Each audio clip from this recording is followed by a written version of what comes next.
Hello, I'm Iskander Akylbayev and I'm currently an MPA student at the Lee Kuan Yew School of Public Policy in Singapore. The unrest in western part of Kazakhstan started with the economic reasons. The doubling of fuel prices triggered the peaceful protest and the legitimate one for people to go out and claim the demand and for diminishing the fuel prices. The commission from the government actually went to address the challenges and demands. Initially, the problem was sorted out, but the economic problems moved to the political dimension and later moved to the violent scenes, which we saw in Almaty.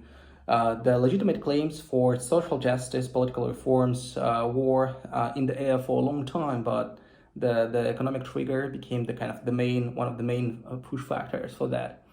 The meetings and the protests moved from the western part of Kazakhstan to Almaty and later to more smaller cities in Kazakhstan, but the main scene was Almaty. The peaceful claims were there, and certainly these demands should be addressed. But after a while, on the night from the 4th and 5th of January, we saw a very different pictures. Peaceful protesters who are claiming their rights and the violent and well-organized crime and radical groups. So basically what happened during that period of time was, number one, peaceful protest was hijacked by radical groups. Number two, the vacuum of power and authority in Almaty allowed these violent and radical groups to attack and invade the government municipality, the military offices, the TV stations, loot the shops. And what we had is the chaos spreading out through the whole city. So after a while, the President Tokayev actually fired the Prime Minister and fired the head of the National Intelligence Service, and later he was accused for a treason with higher up echelons from the intelligence service.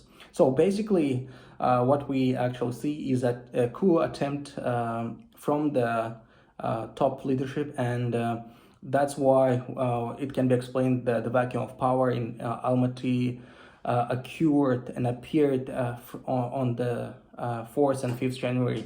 So in this respect, in the context of the emergency and martial law, President Tokayev asked under the military treaty of CSTO for a limited number of troops from Russia, from Kyrgyzstan, from Belarus and Armenia to arrive and support Kazakhstan in the time of urgency. So basically the main objective was to protect the key government buildings, infrastructure, and allow Kazakh forces to deal with the radical groups, organized crime groups in a systematic way. So after situation and martial law was put down, the new cabinet of minister was appointed with the new prime minister.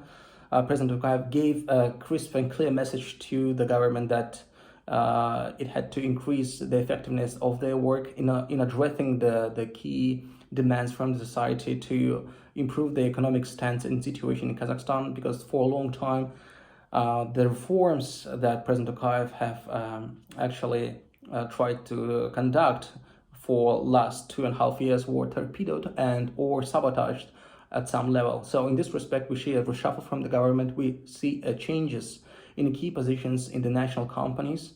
So with the meaning that Kazakh economy should strive for better results.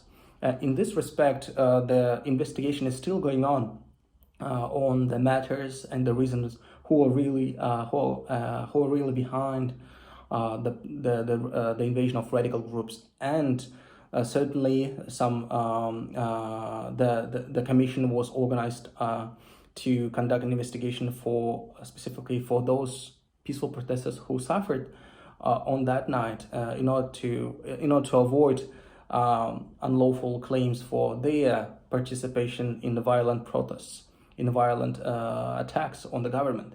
So in this respect, we still at this situation we still have a long way to go. Kazakhstan in the process of transition, political reforms and economic reforms.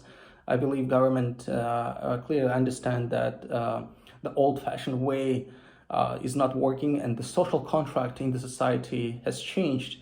We have a much more vibrant civil society, and what is more important, that we see some real steps from the President Tokayev, who really would like to reform the system, the government system, the economic system in Kazakhstan, and build upon the transparency and meritocracy. So I hope there is this crisis, the way out of crisis can be a window of opportunity for Kazakhstan to strive and improve the domestic affairs, and certainly in a foreign policy, Kazakhstan, I believe, will be the same, conducting multi-vector foreign policy, respecting the former